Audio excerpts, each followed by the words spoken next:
السلام علیکم ورحمۃ اللہ وبرکاتہ۔ الحمد للہ رب العالمین والصلاة والسلام علی سید الانبیاء وعلی خاتم النبیین وعلی آلہ واصحابہ اجمعین، اما بعد۔ قربانی کو شریعت کے اندر بہت اہمیت حاصل ہے اور قربانی کرنا یہ واجب ہے، اور اس کے اندر صاحب نصاب ہونا یہ شرط ہے۔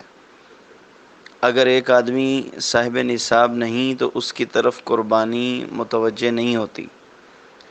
اور اسی طرح اس کا مقیم ہونا بھی یہ شرط ہے۔ اگر کوئی آدمی ان 3 دنوں کے اندر سفر میں تھا تو چاہے وہ آدمی امیر تھا اور اس کے پاس اسباب قربانی کرنے کے موجود بھی تھے، یعنی اس کے پاس مال دولت تھا، لیکن اس کے باوجود اس کے ذمہ قربانی نہیں ہے۔ اس کی مختلف وجوہات علماء نے لکھی ہیں۔ بعض علماء یہ فرماتے ہیں کہ اس کے پاس صاحب ہدایہ رحمہ اللہ نے جیسے لکھا ہے کہ اس کے پاس وہاں پر قربانی کرنے کے اسباب مہیا نہیں ہو سکتے، بندے کو وہ قربانی کے لیے کسائی وغیرہ نہیں وہاں، کیونکہ نہ انجانی جگہ پر ہے۔ اسی طرح وہ جیسے آج کل یہ چھری وغیرہ کی ضرورت پڑتی ہے، وہ نہیں وہاں پر اکٹھی کر سکتا۔ تو اس طرح کے بہت سارے اسباب ہیں جس کی وجہ سے وہ قربانی اس کے ذمہ نہیں ہے۔ بعض دوسرے علماء نے اس کی اور وجوہات بیان کی ہیں کہ اصل مسئلہ احتیاج کا ہے، کہ وقتی طور پر اس کے پاس پیسے تو موجود ہیں، لیکن کبھی بھی اس کو کوئی بھی محتاجگی درپیش آ سکتی ہے جس کی وجہ سے اس کو پیسے ادھر ضرورت پڑ جائیں اور اس کے پاس پیسے نہ رہیں، تو اس وجہ سے اس کے ذمہ، یا اگر وہ قربانی کے لیے لگا دے تو بعد میں اس کو ضرورت پڑ جائیں تو اس کے ذمہ قربانی نہیں ہے۔ لیکن اگر وہ ان 3 دنوں کے اندر مقیم بن گیا تو پھر اس کے ذمہ قربانی ہے، یعنی 10 ذی الحجہ سے لے کر 12 ذی الحجہ کی غروب آفتاب تک اگر وہ اس سے پہلے وہ مقیم بن جاتا ہے تو اس کے طرف یہ امر لوٹ کر آ جائے گا۔ اب یہاں اللہ کے نبی نے، ابن ماجہ کی روایت ہے رحمہ اللہ، انہوں نے روایت کی ہے کہ حضور صلی اللہ علیہ وسلم نے فرمایا، من کان لہ ساعۃ ولم یضحی فلا یقربن مصلانا، کہ جس کے پاس استطاعت موجود ہو اور وہ قربانی نہ کرے تو وہ ہمارے مصلوں کے قریب نہ آئے۔ یہاں پر جو علت پیش کی گئی ہے، بیان کی گئی ہے، وہ نصاب ہے، اور یہ سب علماء کے نزدیک متفق علیہ ہے کہ جو قربانی کا امر متوجہ ہوتا ہے وہ نصاب کی وجہ سے متوجہ ہوتا ہے۔ لیکن ایک چیز میں اختلاف آ جاتا ہے، اور وہ روایت مسند احمد کی ہے کہ اس کے اندر حضرت عائشہ رضی اللہ عنہا روایت فرماتی ہیں کہ حضور صلی اللہ علیہ وسلم 2 دمبے لے کے آیا کرتے تھے، بکبشین اقرنین املحین، اور وہ ان کے سینگ ہوتے تھے سمینین، موٹے تازے ہوتے تھے، اور وہ خصی ہوتے تھے، اور ان کی قربانی ایک کی تو اللہ کے نبی اپنی امت کی طرف سے قربانی کیا کرتے تھے، اور دوسرے جانور کی اپنے اور اپنے اہل و عیال کی طرف سے کیا کرتے تھے۔ تو یہاں پر پھر بعض علماء وہ یہ فرماتے ہیں کہ ایک بڑے فیملی کا جو ہیڈ ہے اس کی قربانی کر دینا سارے گھر والوں کو کافی ہو جاتا ہے، جبکہ اللہ کے نبی نے یہاں پر جو قربانی اپنے گھر والوں کی طرف سے کی ہے تو یہ حدیث اس طرف سے خاموش ہے کہ ان کے گھر والے وہ صاحب نصاب تھے یا نہیں تھے۔ اللہ کے نبی نے تفضلاً کی ہے یہ قربانی، یا ان کے گھر والے بھی وہ صاحب نصاب تھے، ایسا یہ حدیث بیان نہیں کرتی۔ لیکن دوسری حدیث وہ یہ کہتی ہے کہ اللہ کے نبی نے فرمایا، من کان لہ ساعۃ، کہ جس کے پاس وسعت اور وہ قربانی نہ کرے۔ اس سے یہ پتہ چلتا ہے کہ نصاب اصل ہے۔ اب ایک گھر کے اندر جو گھر کا بڑا ہے، اگر سارا مال اسی کے پاس جاتا ہے اور دوسرے لوگ، بچے اس کے، بیٹے، جو بھی گھر کی افراد ہیں، ان کے اموال ان کی ملک میں نہیں ہیں، اور وہ ان کی ملک میں کچھ بھی نہیں ہے، اور وہ سارا مال ایک والد کے پاس جا رہا ہے، تو پھر تو گھر کا بڑا اگر وہ قربانی کر دے تو پھر تو نظام چل جائے گا، ٹھیک ہو جائے گا، معاملہ ٹھیک ہے وہ۔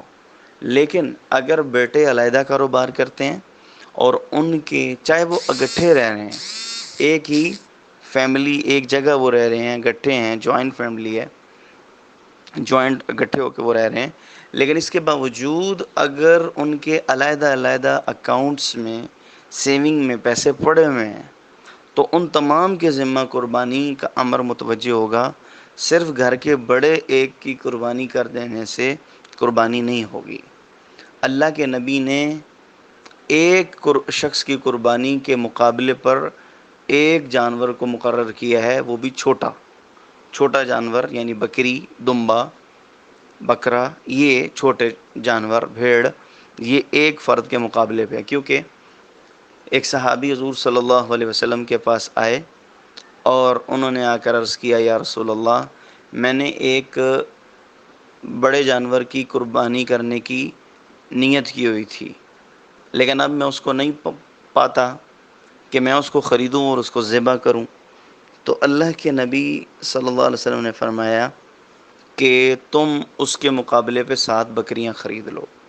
اور ان کو ذبح کرو، تو گویا کہ تم نے ایک بڑا جانور ذبح کر دیا۔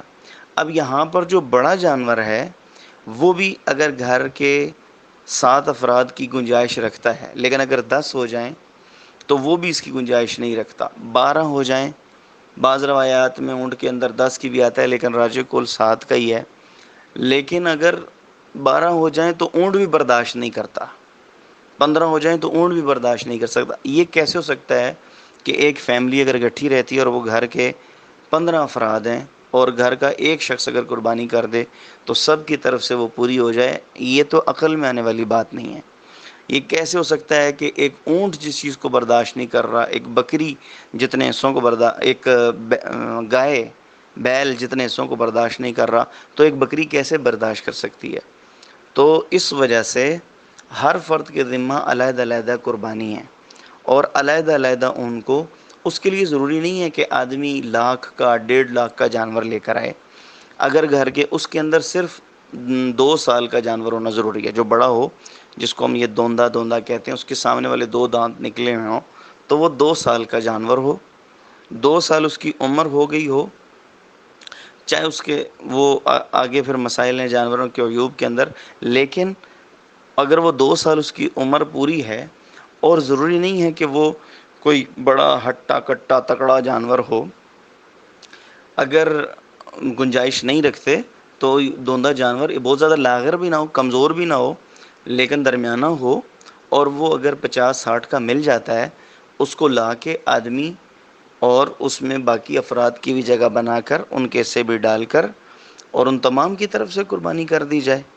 ضروری نہیں ہے کہ آدمی 1,00,000 1,50,000 کا جانور ہی لے کر آئے، اور اس طریقے سے بھی قربانی کی جا سکتی ہے۔ تو ہمارے ہاں یہ تصور دیا جاتا ہے کہ گھر کا ایک بندہ اگر کر لے تو سب کی طرف سے ادا ہو جائے گی، تو ایسا نہیں ہے۔ یہ نہ عقل میں آنے والی بات ہے اور نہ حدیث سے یہ ثابت ہو رہا ہے۔ تو اس وجہ سے ہر ایک کے ذمہ جو صاحب نصاب ہے، علیحدہ علیحدہ اس کے ذمہ قربانی ہے کہ وہ قربانی کریں اور اپنے اپنے حصے کی فکر کریں۔ اپنے پورے سال ہوتا ہے، اس کے اندر تھوڑے تھوڑے بھی اگر آدمی جمع رکھے تو اس کی قربانی بآسانی ہو سکتی ہے، لیکن فکر کرنے والے فکر کر لیتے ہیں، اور شادی بیاہ روزہ یا ان کی کوئی نہ کوئی ترتیب بنا لیتے ہیں۔ عورتیں اپنا خرچہ نکال لیتی ہیں اپنی شادیوں کے لیے، کئی ہزار کے سوٹ لے لیتی ہیں، سامان اپنے بچوں کے لیے، ان کے لیے تحفے تحائف اگلوں کے لیے لے لیتی ہیں۔ تو یہ بھی ایک اللہ کی طرف سے فریضہ ہے، اس کو ادا کرنا ضروری ہے۔ تو اس کی بھی ترتیب ہم بنائیں اپنی زندگی کے اندر، اپنی روزمرہ روٹین کے اندر روزانہ بچت